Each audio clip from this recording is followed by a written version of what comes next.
It's NFL schedule day, football fans. What is the best game that we know about so far? We're going to talk about that and more on a Thursday edition of the Locked On NFL podcast. Let's roll. You are Locked On NFL, your daily NFL podcast. Part of the Locked On Podcast Network, your team every day.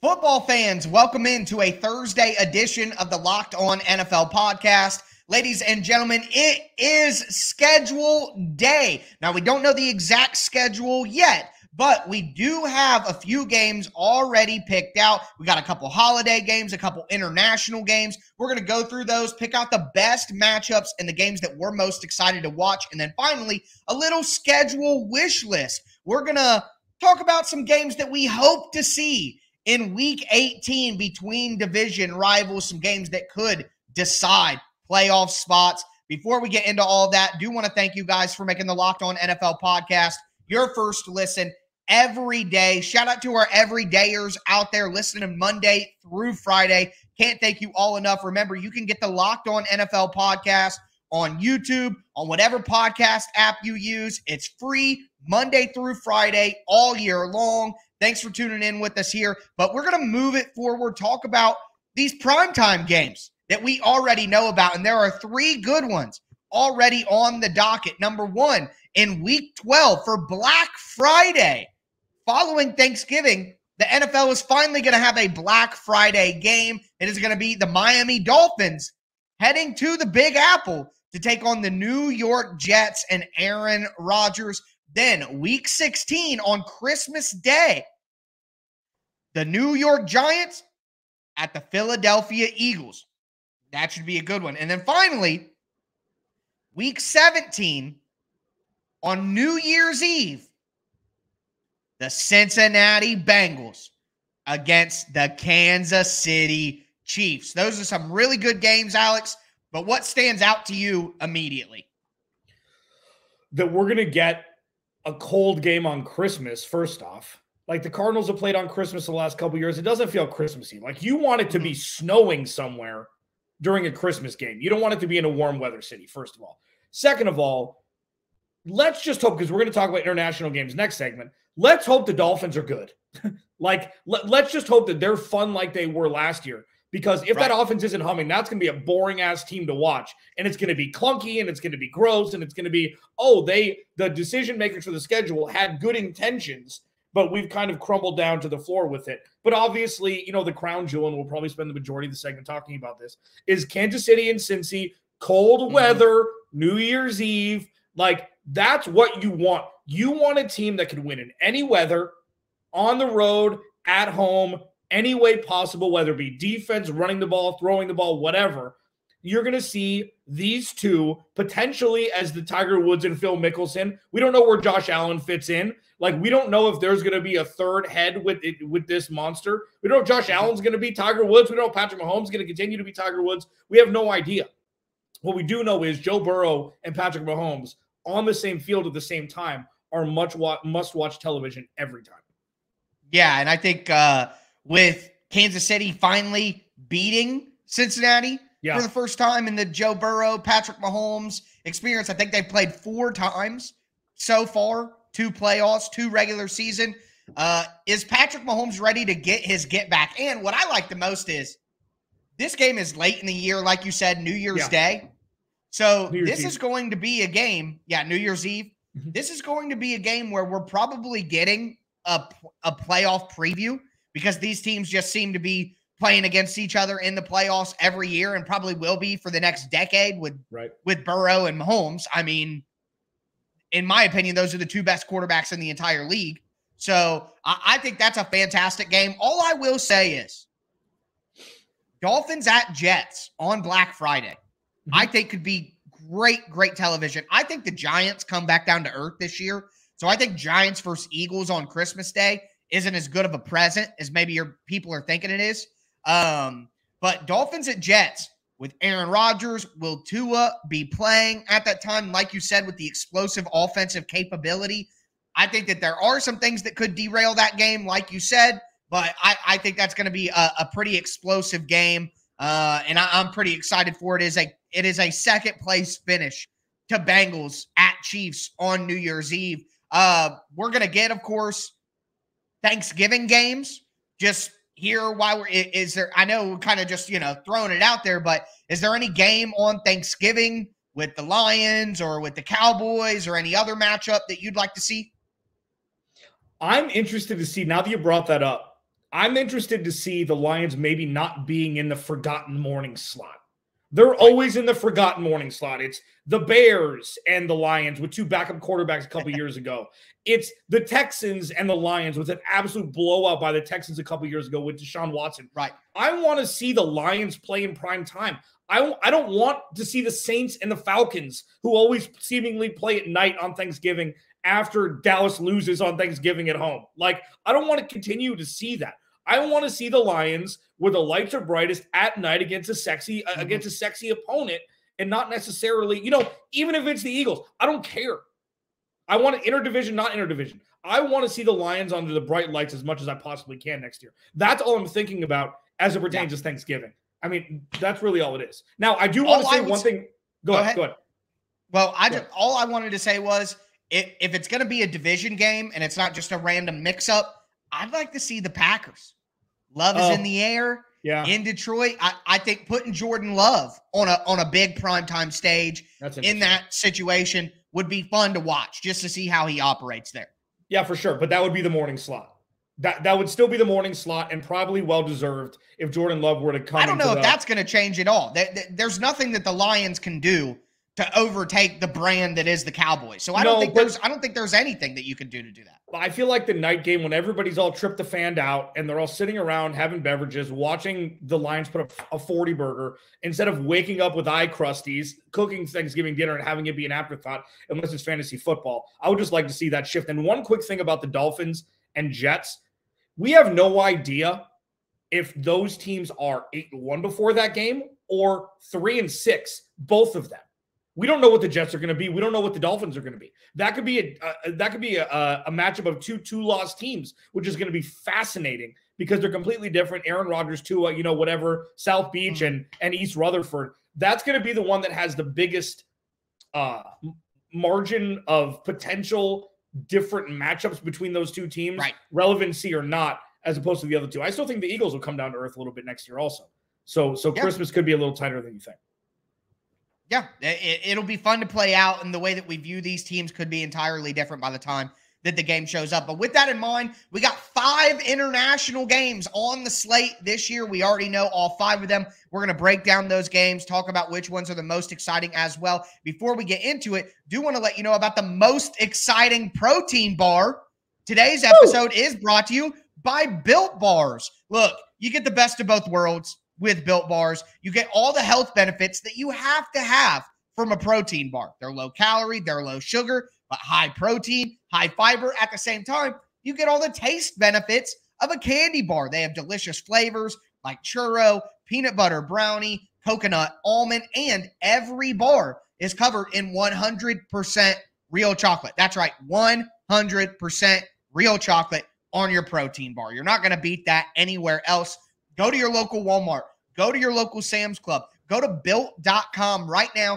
Pick up a pack of the best protein bars in the galaxy. Built Bars from our friends at Built. You can thank me later.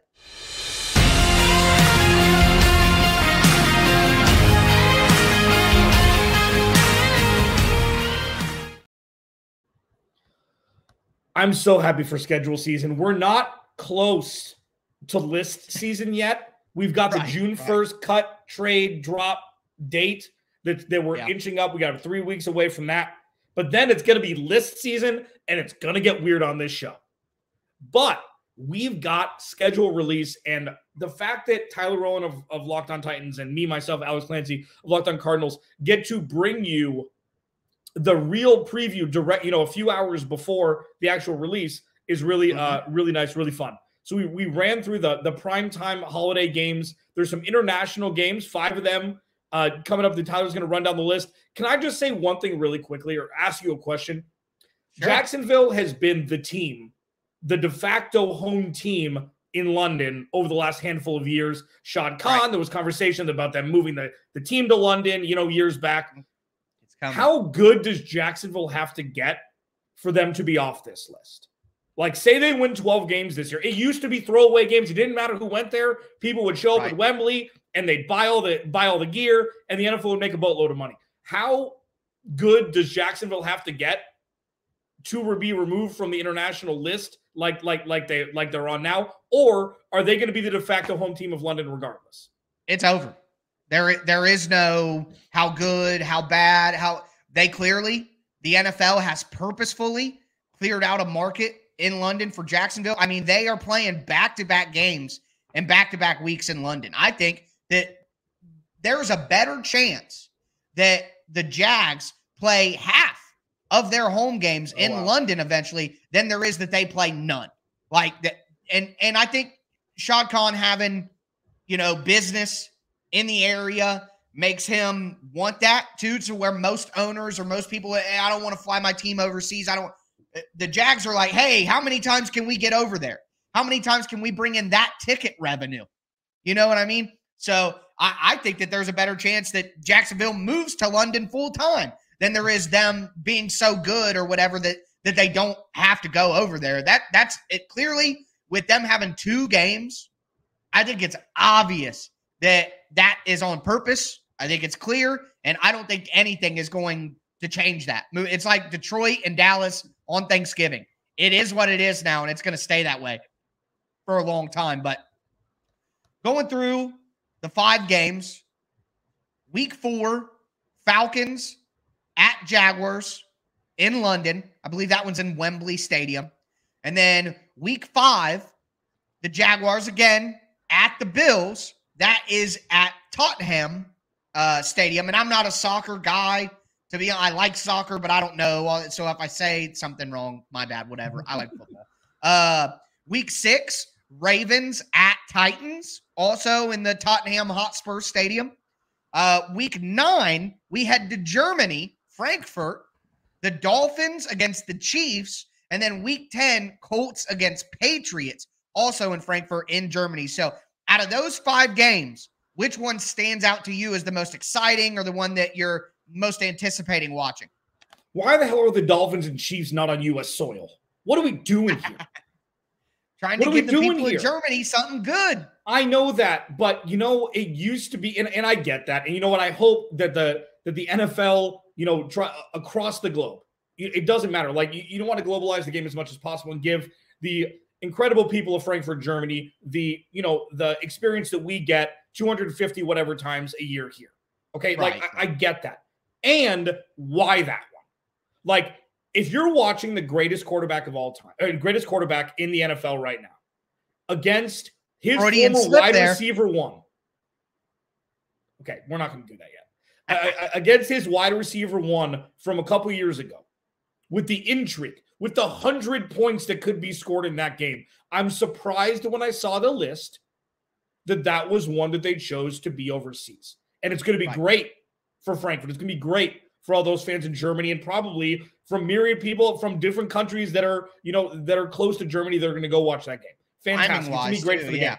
And I think I understand why now, because it's, that will streamline the process of popularity with football. But that's obviously the one, in my opinion. I mean, the other ones are okay. Like Jacksonville, Buffalo is going to be fine.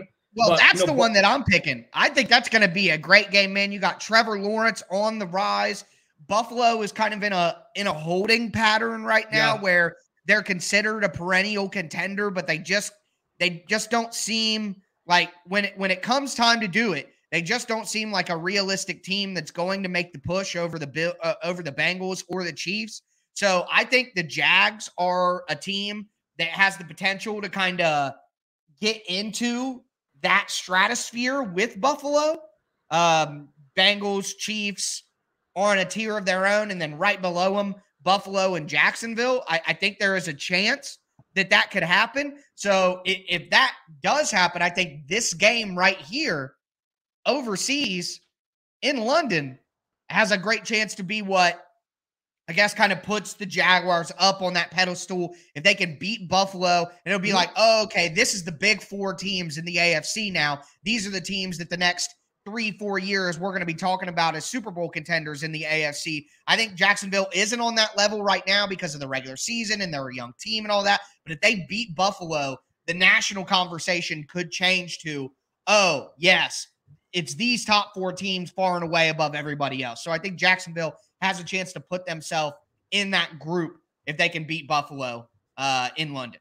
Yeah, I mean, and I can appreciate that stance. You know, this is a very pivotal year for both organizations, as you mentioned. Like, right. Buffalo could be do they blow this up if they don't win a playoff game this year? And if Jacksonville doesn't repeat, I mean, they only won 9 games last year.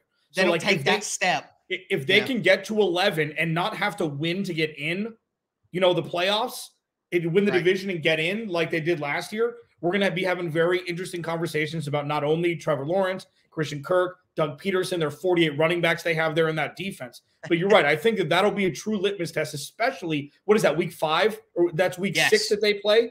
Week 5. Or week 5. Yeah, because, you know, the first quarter or, you know, the first season in the NFL season is over. Week 1 through week 4, really turning into where you can position yourself to take the leap, especially for Jacksonville, who should, by all accounts, run away with the NFC South.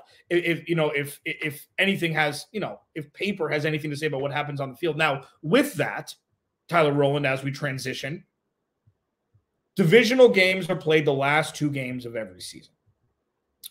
And there's so many different ways that we can go with this, but we wanted to allocate a full segment on which divisional games you'd like to see happen in week 17 and week 18 as the 2023 season comes to a close, where teams are jockeying for divisional round, division supremacy, as well as playoff spots. We'll roll through that. Alex Clancy, Tyler Rowland, Locked on NFL Thursday rolls on next.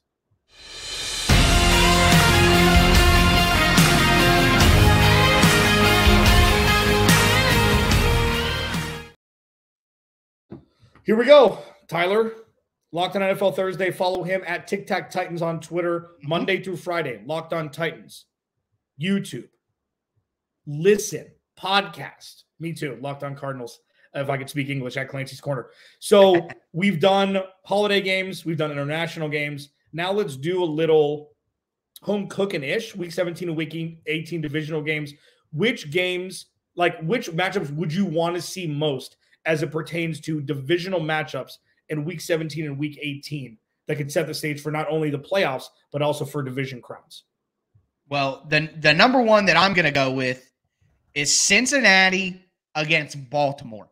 So I think Baltimore has a big bounce back this year. I think they're going to be competing with Cincinnati for that division. I don't think Cincy's running away with it. And we didn't even have Lamar Jackson in the game last year, and we got a pretty entertaining one. So for me, I'm going Lamar Jackson against Joe Burrow, week 18, everything on the line. I think that would be just absolutely, to me, out of all of the matchups that you could possibly put together in this scenario, that is the number one matchup for me. Yeah, I've got 2.